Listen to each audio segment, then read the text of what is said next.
Agora deixa eu mudar de assunto aqui. Você fica encucado com os sonhos que teve durante a noite? Às vezes passa o dia com aquela sensação, né, de que algo não está certo ou fica até chateado. Mas os sonhos têm uma explicação. Está lá guardado no nosso cérebro, em algum lugarzinho. E eu recebo aqui o Dr. Ricardo Zimmer, psiquiatra, para a gente conversar sobre isso. Dr. Ricardo, seja bem-vindo, tudo bem? Obrigado, tudo ótimo, Gisele. O sonho fica guardadinho na nossa cabeça, ele tem um motivo de ser, né, doutor? Não é à toa que ele existe. Não, não é à toa, Gisele. Ele funciona justamente para conseguir editar as nossas memórias. Habitualmente, durante a noite, a gente faz como se fosse um reset de tudo que a gente viveu, né? O nosso cérebro, ele nunca desliga. Então, à noite, os sonhos, eles representam essas nossas vivências do dia. Ou alguma outra vivência que a gente teve no passado. Alguma coisa que ficou enroscada, que aí a gente precisa reeditar. É como se tivesse que vivenciar aquela emoção até gastá-la para ela entrar na caixotinha dela e ficar lá registrada. Então tá bom, deixa eu contar uma coisa pro nosso público que tá sempre ligadinho aqui com a gente, doutor. Você sabia que toda noite nós sonhamos? Toda noite, mesmo que você não lembre. Nem sempre a gente lembra, né? Isso porque você só vai se lembrar se acordar durante o sonho. E quando é que isso acontece? Normalmente quando temos aqueles temidos pesadelos, né? Acorda ainda com uma sensação ruim. Muita gente não gosta, mas o que a gente vai descobrir agora é que eles são ótimos para a nossa sanidade mental. Curioso, né? Então olha só na reportagem.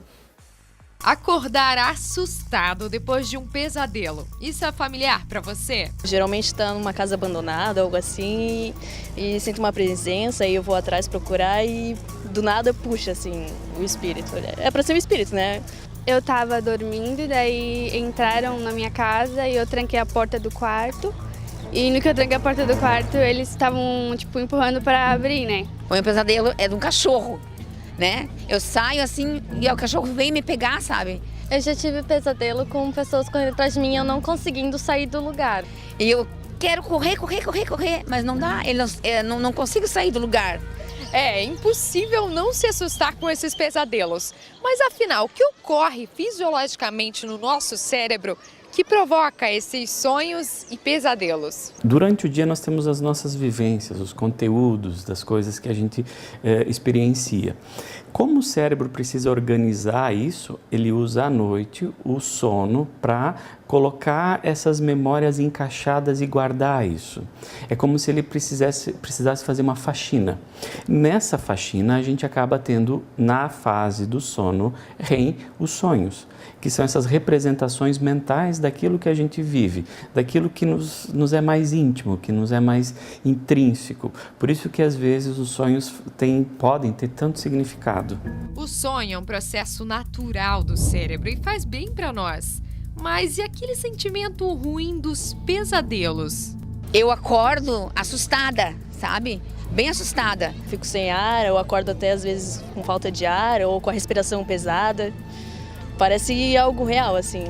Na hora a sensação não é muito boa, mas acredite, as emoções que o pesadelo provoca têm um propósito. Eu tenho medo, então, de ser incompetente ou de ser desamado. O que eu tenho que fazer com esse meu medo? É revivenciá-lo em sonho para conseguir encaixá-lo melhor e deixar ele guardado. Senão acaba que isso tende a surgir no nosso dia a dia e nos atrapalha, porque muitas vezes eu não vou conseguir resolver os meus problemas usuais, né? Os meus problemas do cotidiano, com uma experiência ou com uma tendência de interpretar as coisas dessa maneira. Para você entender melhor, todos os nossos pesadelos estão baseados em 3 núcleos, chamados núcleos do sofrimento humano. São eles: desvalia e desamparo, quando a gente tem medo de não ser valorizado; incompetência, quando a gente acredita não ser capaz; e desamor, medo de não ser amado. Esses são sofrimentos que estão intimamente ligados ao nosso ser, desde quando ainda éramos bebês. Então, por exemplo, quando eu sonho que alguém está tentando me agredir, eu estou sendo ameaçado na minha integridade, então eu estou incapaz. E isso me ativa esse núcleo meu de fragilidade. E aí acaba que isso vira-se um pesadelo, porque a gente tem medo de ser atacado ou ferido. Ok, mas e depois que você associou qual o núcleo de sofrimento do seu pesadelo, como lidar com isso? Aceite. Principalmente aceite. Quando a gente coloca a luz sobre essas coisas, sobre essas nossas sombras internas, automaticamente elas desaparecem. Incompetente, todos nós somos em maior ou menor grau. Incapazes de ser amados, dificilmente alguma parte boa nossa alguém vai valorizar. Então, focar naquilo que a gente tem como potencial e não naquilo que nos falta. Os sonhos, eles podem ser interpretados, serem entendidos, serem utilizados no nosso dia a dia como uma maneira da gente se aprimorar. E se você quer aprender a lidar com os seus pesadelos, vale uma dica. Escreva o sonho, entende? Coloca ele no papel com seus elementos e veja o que aquilo te significa. O que você pode tirar de extrato daquilo. Não quer dizer do futuro nem nada, mas daquilo que você vivencia, que possivelmente é algo que está reincidivante, que está alguma coisa que a gente tem que organizar dentro da nossa cabeça que não nos cabe mais. Entenderam? Então, a partir de agora, agradeça por ter pesadelos. Agradecer eu já não sei, né? Mas vamos lá. Queria só, aqui na volta, mandar um beijo para minha amiga Franciane Zanata, que tá ligada no nosso Facebook, tá lá em Curitiba, assistindo o nosso Ver Mais aqui de Blumenau. Doutor, continuando aqui o nosso bate-papo sobre sonhos e pesadelos. Ok, entendemos a função dos sonhos, fazem ali a faxina no nosso cérebro, mas por que a gente fica com uma sensação ruim, né? Por exemplo, se a gente sonhou com a morte de alguém, ou se a gente sonhou que estava numa situação ruim, por que essa sensação perdura durante o dia? E às vezes a gente tem que ficar, mas por que eu tô assim? Depois passa, mas ela fica. A vivência muito forte daquela emoção desagradável faz com que aqueles neurônios continuem ressoando aquelas mensagens. E a gente tem que gastar isso. Por isso que é tão bom falar ou mesmo escrever dos sonhos para a gente neutralizar essas memórias. E aí, lógico, o anotar não quer dizer você gravar aquilo como uma verdade. Só tentar entender. Dá o significado, porque assim, quando a gente está vivendo, mesmo sonhando ou acordado, tudo nos é dado, tudo a gente dá um significado, ou seja, qualquer coisa que a gente passa, a gente significa aquilo de alguma forma. O que é o significar? É a qualidade que você dá. Se você dá uma qualidade construtiva, como eu estou sugerindo para os pesadelos, é uma chamada de atenção de algum campo que você precisa olhar ou que você pode olhar, né? Ou você rechaça aquilo, você não olha e tudo mais. Então, as coisas elas são neutras, as emoções elas são neutras, só depende de como que a gente interpreta isso. E às vezes uma emoção é só uma emoção, Gisele, não é nada além daquilo. Só que o problema é que a gente se deixa levar por elas e determina o que a gente faz a partir do que está sentindo. Então, aí já está um grande aprendizado. A gente conseguir entender, opa, peraí, eu estou me sentindo assim, mas isso não tem nada a ver com a minha realidade, apenas a minha realidade subjetiva.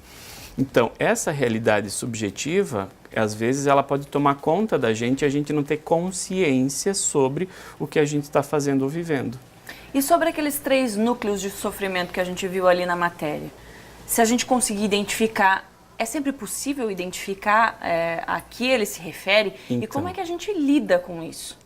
Assim, quando você identifica, você já está observando que você está pensando daquela maneira, que você é ou incompetente, ou desamado, né, ou a desvalia. Então, a gente nasce com medo de ser desamado, já, porque o bebê precisa ser amado, ele precisa ser cuidado. Se isso não for feito, simplesmente ele vai morrer. Esse programa ele já está incutido na nossa cabeça. O problema é quando a gente já é adulto, isso continua acontecendo. Qual que é o detalhe? A gente não nota quando isso está acontecendo. E aí o sonho ele pode vir, ou mesmo a emoção, ela é como se fosse uma placa, um outdoor dizendo assim, é isso que está acontecendo, é isso que está acontecendo. E a gente passa batido, não percebe. E aí não consegue mudar porque não fez o diagnóstico. Aí é difícil também, né, doutor? Como é que a gente vai interpretar aquele sonho? Não é bem interpretar, é você dar um significado do que você acha daquilo. É porque a gente está muito condicionado a pegar de fora para colocar dentro de nós e não nos olhar internamente. O que eu estou pensando? O que isso me significa? Muitas vezes no consultório eu faço essa pergunta, o que isso fala de você? O que isso te significa? E simplesmente a pessoa diz, eu nunca pensei dessa maneira, vi por esse ângulo. Então é uma dica, justamente pergunte assim, que qualidade eu estou me dando quando eu estou sentindo tal coisa? E aí a gente está fazendo novas conexões e isso a gente está mudando o nosso cérebro, a gente está subindo uma oitava na afinação para o universo. Maravilha. Vamos ver uma perguntinha aqui no WhatsApp rapidinho. A Sônia mandou. Os sonhos têm o mesmo significado para todo mundo? Se sim, o que significa sonhar que algum familiar está morrendo? Então, Em 20 segundos, doutor. existe alguma chance disso ter um significado universal. Agora, um familiar morrendo é muito complicado. A gente teria que contextualizar para a pessoa. Porque, sim, se for um familiar ruim, seria uma ótima que ele morresse. Se fosse uma pessoa boa, seria uma pena. Entende? Então, tem que ver a pessoa, o que significa para ela. Esse é o ponto. Perfeito. Internalizar, olhar mais para dentro, né, doutor? Sempre. Obrigada por estar aqui com a gente, explicar Obrigado. esses sonhos e pesadelos não são tão ruins assim, né, doutor? De forma alguma. Maravilha. Uma ótima semana. Todos também. Obrigado.